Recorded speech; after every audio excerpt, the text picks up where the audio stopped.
Would you give a really chilled out welcome to Lawrence Shorter?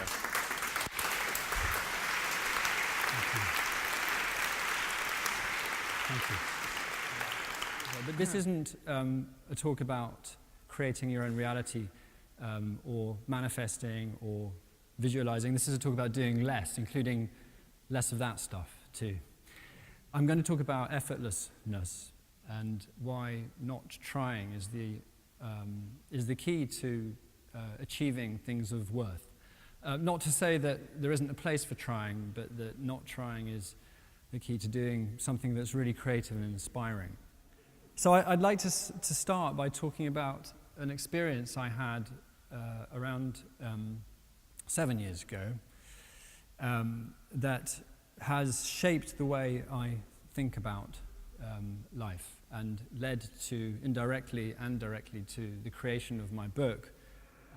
I should point out, by the way, that I am not the lazy guru in the style of the barefoot doctor or the something or other. I would love to be the lazy guru, perhaps one day I will be, but now I'm the sort of wannabe lazy guru. And the idea really is that everyone has a lazy guru inside us somewhere that knows how to live in flow, effortlessly, and in alignment with what's going on. But back to the experience that I had. I wrote a book, a first book. My first book was published 7 years ago. It was a book about optimism. It took me 3 years to write.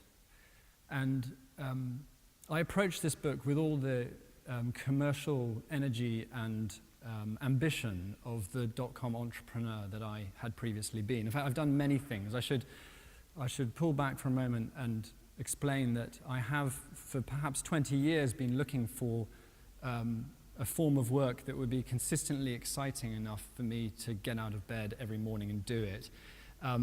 Unfortunately, I haven't found that, so I've just done lots of different things. I've been a management consultant, a venture capitalist. I've participated in the early days of the internet in Europe and the UK.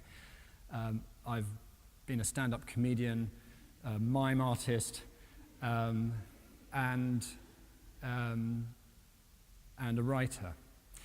And I came to my mid-30s and I decided that it was time for me to find what I was looking for. And what I was looking for was a whole bunch of things that included solving all of the world's problems so that I'd feel okay about living in this strange, screwed up place, making my family proud of me, and getting on TV. The book did well, and it sold in 8 or 9 different countries. It was translated. And when I was sent my publicity schedule by the publicist at my publishers, I took it up with all the enthusiasm of a dog who's been thrown a bone. And I rushed around going onto TV. I made it onto the Alan Titchmarsh show. But when the phone stopped ringing and the publicity cycle came to an end, which is roughly about 3 months, I found myself at home with nothing to do. And unexpectedly, rather than feeling optimistic, I found myself feeling exhausted and, strangely enough, more pessimistic than I'd ever felt in my life. Yes. For the first time, I was beginning to experience myself not as a single unitary self with a simple set of motivations and ambitions, but a strange, multi-layered being, a bit like a Russian doll or an onion, or a geological formation of rocks with layer under layer under layer, each one revealing a new set of feelings, ideas, and motivations, each one more surprising than the last. And the one that I hit after publishing my book, the deepest and hardest layer I'd encountered so far, was a kind of exhausted, bored, cynical apathy. I couldn't be bothered to do anything. I had no interest in writing another book. People said, that was great, right? And I was like, yeah, maybe. I had no interest in promoting it. I didn't know what was happening to me because, of course, my brain was still the brain of someone who's ambitious, but my body was having other thoughts. I remember leaving my house and taking the train up to London and feeling completely disembodied. And I got back home that day and I thought, something's happening to me. I don't know what it is. Something strange is happening. And I called up a friend of a friend who I knew was a psychic. And this person said to me, don't worry, it's completely okay. You're going through a little transformation. You need to do nothing. What do you mean, do nothing? Stay at home, don't read, don't write, only work on your computer for 10 minutes a day if you need to. Get up early in the morning, go to the park. So I did it. I, as best a socially insecure butterfly can do, I did nothing for about 2 or 3 months. I had some savings, and there was a lovely park close to where I lived. I went every day and I sat down on a park bench in a walled garden, and I found a wonderful sort of secret garden in a park in Streatham, which I don't think anyone knows about. And I sat and I stared, and I gave in to this feeling of not wanting to do anything. I let myself honestly be in that. I didn't have any will to force myself to do anything else. I didn't feel like doing anything else, so I didn't do anything else. And what I discovered was that something deeper than the apathy was there. Another layer of the onion was coming to the surface. It was a kind of sadness. I would call it grief. Grief for I know not what. But it felt bigger than me. It felt like the grief of a whole system, a whole world that's been pushed beyond its max, that has been trying and trying and trying for so many years to achieve something, to achieve recognition or peace or happiness or okayness, and is exhausted. And I sat like a shell-shocked soldier from the First World War, and I often thought of those men still resonating in our system. And it went on and it went on. And then something miraculous happened. A very small miracle, but something miraculous, nevertheless. I started to draw. I hadn't drawn since I was 15 years old, 20 years earlier, when I had some snide remark from an art teacher. I picked up a pen and paper, I started to draw and doodle and cartoon. I got some paints, I got crayons. I felt like a child. It was exciting, it was raw, it was primitive. It wasn't particularly good, but it was, for me, when I looked at what I had done, I was amazed. I was amazed. That came out of me. I didn't think about it. There was no business plan. It just came out on the paper. And I discovered what every artist already knows, but apparently is not known in the rest of the world, certainly not in the business community, which is that when you make space and when you stop and you just wait, that something else is waiting to happen. Something that's not from you, not from your mind, not from your plans or goals. It's got nothing to do with goals at all. There's something that wants to happen, and it's real. Life went on. I had to go back to work. But that discovery stayed with me. And I started to notice it everywhere I went.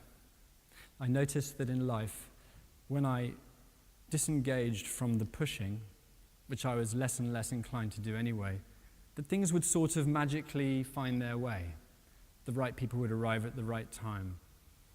I'm a coach. I work with people in businesses. When I'm coaching a CEO, for example, if I arrive at that meeting, very, very keen to help him, a little bit nervous because he's so important, and determined to get us to a good place, nothing good happens. Oh, we have a good conversation, and it's a bit kind of effortful, and, it wasn't a disaster, but there's no insight. If I show up to that meeting and I'm more concerned with being relaxed than I am with helping him, something amazing always happens because I'm just there. An insight happens, a solution. Normally it comes from them. They don't know so. They think it's me who said it. I work with bigger groups as well in organizations. I've started to organize groups of people, let's say leadership teams, without an agenda. So we'll get together for a 2 or 3 day workshop and there'll be no agenda, or a very limited agenda. And sometimes these people, it's the first time in their working lives they've been given the chance to create something from nothing, to actually fill space rather than have space filled.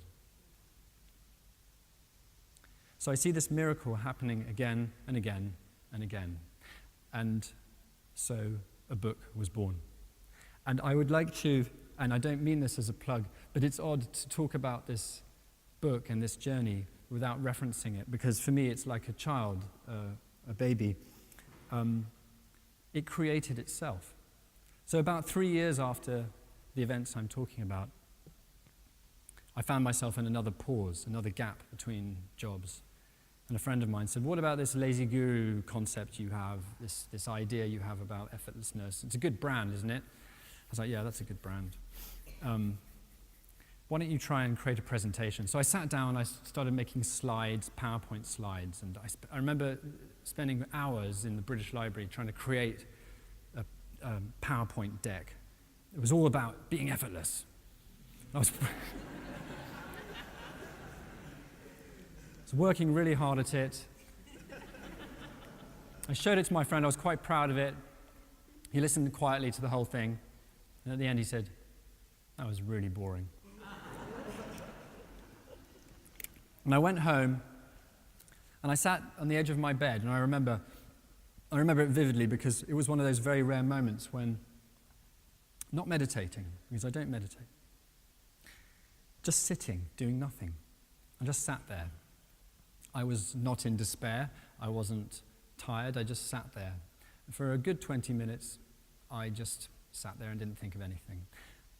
Suddenly, I stood up, went to the kitchen table, grabbed a bunch of library slips that I'd taken earlier that day and a pencil, and I started drawing again. And I started drawing the story of the lazy guru and the lazy guru's guide to life. The philosophy that we do not need to do anything in order to be here, to be inspired, to create value, to be loved, to create love.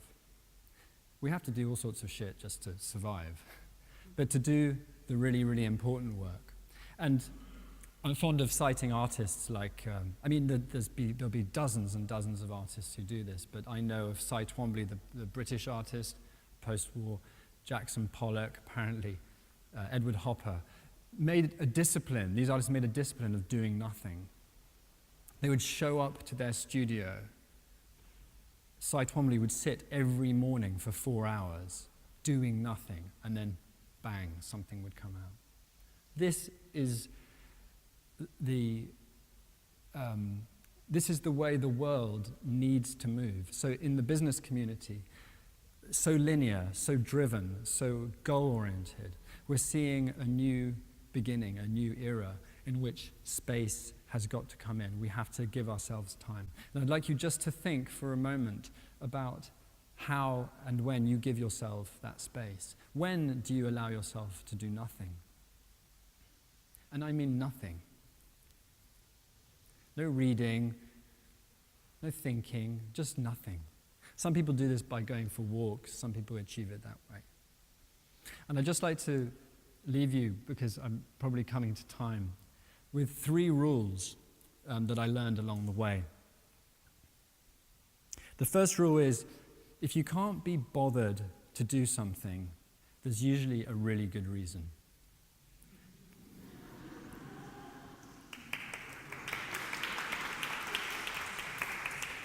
We believe that we should be doing things most of the time, and we don't need to. I forced myself to book a holiday. I forced myself. I wanted to go on holiday, but I didn't feel like booking a holiday, and I forced myself. The next day I got a call from a friend inviting me to go sailing with them.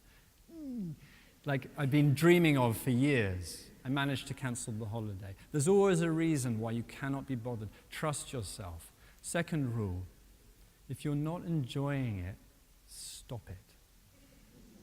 We have a belief that we have to keep going, that we have to push through, that life is supposed to be difficult, especially work is supposed to be difficult, but it doesn't have to be difficult. Stop. Just stop. If you're not enjoying it, there's a reason. Take a pause. come back. Finally, and it's all in the book, remove distractions. Undistract yourself, I call it. We fill space all the time. You see it on the tube, on the bus. The moment we have an empty space, we grab for something to fill that space because it's frightening. Because what happens when there's empty space? The layers of the onion start to come up. So just notice, think about how you distract yourself. Everyone has their own poison, and make a commitment to making that space in your own life. And thank you very much for listening.